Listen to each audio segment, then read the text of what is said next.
क्या कभी ये ख्याल आया है कि आध्यात्मिक जीवन में इतने सारे नियम और कायदे कानून क्यों होते हैं?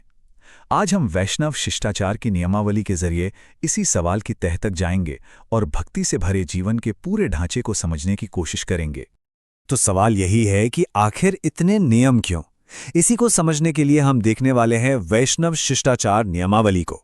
ये कृष्ण भावनामृत का अभ्यास करने वालों के लिए एक तरह की गाइड है जो भगवान कृष्ण के प्रति भक्ति पर आधारित एक आध्यात्मिक मार्ग है। तो आगे हम क्या क्या देखने वाले हैं? सबसे पहले हम शिष्टाचार के उद्देश्य यानी फिलॉसफी को समझेंगे, फिर कुछ खास प्रथाओं को जानेंगे और आखिर में ये देखेंगे कि अनुशासन असल में एक आध्यात्मिक जीवन को बनाता कैसे है। ठीक है, तो शुरू करते हैं। सबसे पहले आइए ये समझने की कोशिश करें कि शिष्टाचार की इस पूरी व्यवस्था को इतना ज़्यादा ज़रूरी क्यों माना जाता है। देखिए, स्रोत में कही गई ये बात शुरुआत में ही इस मामले की गंभीरता को एकदम साफ कर देती है। ये बताती है कि सही तरीके से आचरण करना कोई ऑप्शनल चीज़ नहीं है, बल्कि आध्यात्मिक विकास के लिए ये बेहद बेहद ज़रूरी है। अब जो बात सामने आती है वो वाकई में बहुत दिलचस्प है। इतने सारे, इतने डिटेल नियम, लेकिन ये सब के सब सिर्फ एक ही सेंट्रल आइडिया की तरफ इशारा करते हैं। और वो सिद्धांत है, हमेशा भगवान कृष्ण का स्मरण करें और उन्हें कभी ना भूलें। यही अल्टीमेट गोल है। बाकी के सारे नियम, कायदे, कानून वो सब सिर्फ इस लक्ष्य तक पहुंचने में मदद करने वाले टूल्स हैं। इस पूरे अप्रोच की नींव है सादा जीवन, उच्च विचार का दर्शन। मतलब अपनी भौतिक जिंदगी को एकदम सिंपल रखो ताकि आप अपना ध्यान, अपनी ऊर्जा आध्यात्मिक सोच पर लगा सकें।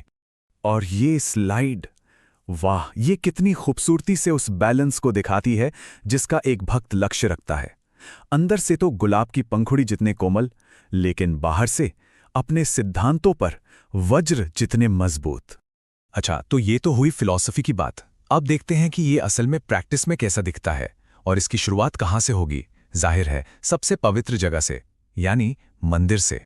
विनम्रता दिखाने का एक बहुत ही जरूरी तरीका है प्रणाम, यानी सम्मान देना। और जैसा कि हम देख सकते हैं, पुरुषों और महिलाओं के लिए इसके दो अलग अलग तरीके बताए गए हैं। नियमावली में कई चीजों की एक लंबी लिस्ट है जो मंदिर में नहीं करनी चाहिए, और इन सब का मकसद एक ही है, सम्मान और ध्यान का माहौल बनाए रखना। जैसे विग्रहों की तरफ पीठ करके ना बैठना, ये सीधे सीधे सम्मान का प्रतीक है। ये अनुशासन सिर्फ हमारे व्यवहार तक ही नहीं रुकता, बल्कि हमारे दिखने के तरीके, हमारे स्वरूप तक जाता है। यहाँ शरीर को एक मंदिर की तरह देखा जाता है, जिससे अंदर की भक्ति को बाहर दर्शाने और दूसरों को कृष्ण की याद दिलाने के लिए तैयार किया जाता है। पहनावा भी काफी सरल, साफ और एक खास पहचान देने वाला होता है। इसका मकसद ध्यान भटकाने वाली चीजों को कम करना और एक भक्त के रूप में व्यक्ति की पहचान को स्थापित करना है। इससे एक कम्युनिटी की भावना भी बढ़ती है। अब एक वैष्णव की सबसे प्रमुख बाहरी पहचान में से एक है तिलक लगाना। और जैसा कि यहां बताया गया है, माथे पर बना ये यू शेप का निशान सिर्फ कोई डिजाइन नहीं है, बल्कि ये भगवान विष्णु के चरण चिन्ह का प्रतीक है। तो जरा सोचिए इसका महत्व कितना गहरा है। शिला प्रभुपाद के शब्दों में, जब कोई भक्त तिलक लगाता है तो वो शरीर भगवान का एक शुद्ध मंदिर बन जाता है। यानी ये शरीर को पवित्र करने का एक तरीका है, उसे भक्ति सेवा के लिए तैयार करने का तरीका। ये दिशा निर्देश भी जीवन के हर पहलू में सादगी और अहिंसा के सिद्धांत को और मजबूत करते हैं। खासकर चमड़े की चीजों से बचने की सलाह, जो सीधे सीधे अहिंसा के सिद्धांत से जुड़ी हुई है। लेकिन ये सब सिर्फ मंदिर तक ही सीमित नहीं है। असली चुनौती तो तब है जब इस चेतना को मंदिर से बाहर अपनी रोजमर्रा की जिंदगी के हर एक पल में उतारा जाए।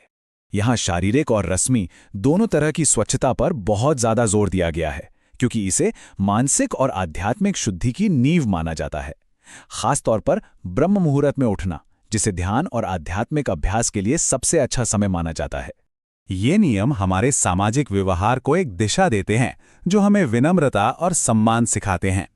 लेकिन ये सिर्फ दूसरों के लिए नहीं, बल्कि ये हमारी अपनी आध्यात्मिक उन्नति के लिए भी उतने ही जरूरी हैं। तो इन सारे नियमों और प्रैक्टिसेस को देखने के बाद सवाल उठता है कि इन सब का आखिरी मकसद क्या है? ये सब हमें कहाँ ले जाते हैं? तो मुख्य बात यह है कि ये नियमों का कोई जाल नहीं है। ये आध्यात्मिक स्वतंत्रता का एक रास्ता है।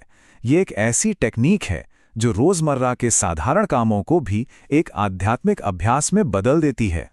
और ये पूरी व्यवस्था हमें एक बहुत ही गहरे विचार पे लाकर छोड़ देती है कि अगर हम अपने छोटे छोटे रोजमर्रा के कामों को एक बड़े मकसद के साथ जोड़ दें तो हम अपनी चेतना को पूरी तरह से बदल सकते हैं। और ये एक ऐसा विचार है जो किसी एक परंपरा तक सीमित नहीं है।